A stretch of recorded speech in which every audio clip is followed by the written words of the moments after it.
Depuis près de 50 ans, sa riche carrière n'a cessé de se développer. Éric Orsena est aujourd'hui un auteur réputé, respecté de tous, entré à l'Académie française en 1998 et qui tutoie les sommets de l'État.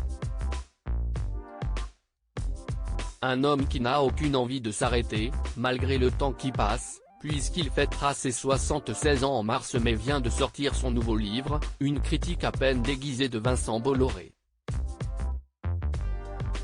Cependant l'homme de lettres n'oublie pas sa vie privée, déjà marié 3 fois, divorcé 3 fois, il a eu 2 enfants et a notamment partagé sa vie avec Sophie Davant pendant plusieurs mois.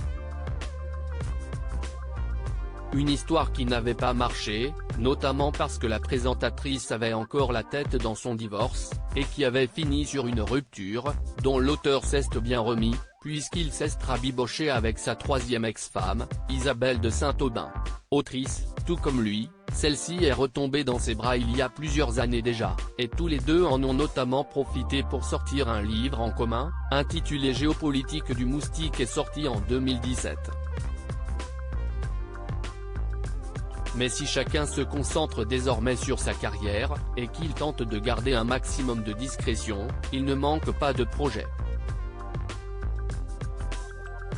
En effet, dans Libération ce vendredi 3 mars, qui consacre un portrait à l'écrivain, on peut lire une bonne nouvelle, il regorge de projets, voyages, ouvrages, nouvelle maison, remariage avec sa 3e femme.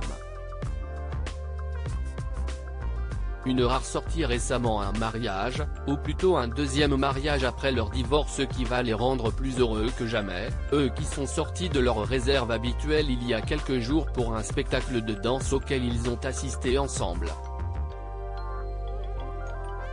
Une rare sortie entre l'écrivaine et celui que Sophie Davant décrivait comme un être attentif et sensible qui montre que tout va bien pour eux, dans le meilleur des mondes. Un bonheur qu'Éric Orsena partagera sans doute en famille avant de retourner travailler. Outre sa place à l'Académie française et ses futurs romans, il a été chargé par le gouvernement, selon le journal, de se pencher sur l'écriture d'une loi sur la fin de vie. Et si le sujet semble lourd, il saura y mettre sa patte, comme il a toujours su le faire dans tous ses projets.